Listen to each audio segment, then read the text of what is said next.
Hello viewers, welcome back to my channel English with Mousumi. আমরা আজকে একটা নতুন জিনিস শিখব। তোমরা জানো টাকাকে আমরা ইংলিশে বলি মানি, বাট এই মানি অনেক জায়গায় কিন্তু আমরা অন্য অন্য নামেও কিন্তু জানি। এই যেমন ধরো বিয়ের সময় পাত্রপক্ষকে যে টাকাটা দেয়, বা বলতে পারো পাত্রীকে যে টাকাটা দেওয়া হয় তাকে বলে ডাউরি।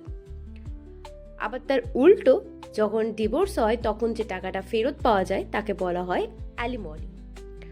আমরা কোথাও কাজ করছি, তার বিনিময়ে প্রত্যেক মাসে যে টাকাটা পেমেন্ট হিসেবে পাই তাকে বলে স্যালারি।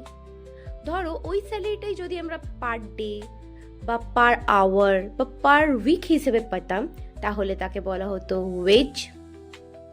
ধরো মনে করো তুমি হয়তো কোনো কিছু ক্রাইম করেছো, হয়তো কোনো রুলস ব্রেক করেছো, তাহলে সরকারকে যে টাকাটা তোমাকে দিতে হবে পেনাল্টি হিসেবে তাকে বলা হবে ফাইন।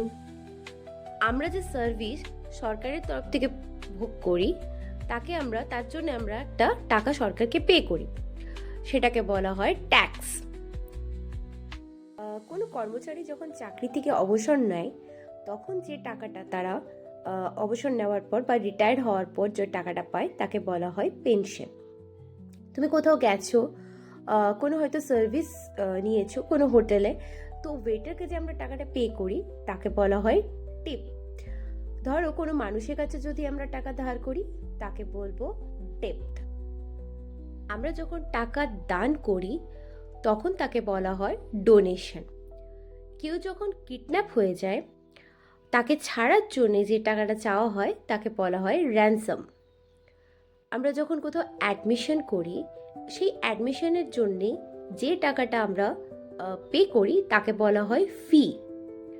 আমরা যখন আমাদের প্রয়োজনে কোনো প্রাইভেট ব্যাংক বা গভর্নমেন্ট ব্যাংক থেকে যখন আমরা টাকা ধার করি তখন তাকে বলা হয় লোন। তো এইরকম আরও ইন্টারেস্টিং ভিডিও পেতে আমার চ্যানেলটিকে লাইক, শেয়ার আর সাবস্ক্রাইব করো। চলো সাথে থাকো। Thank you.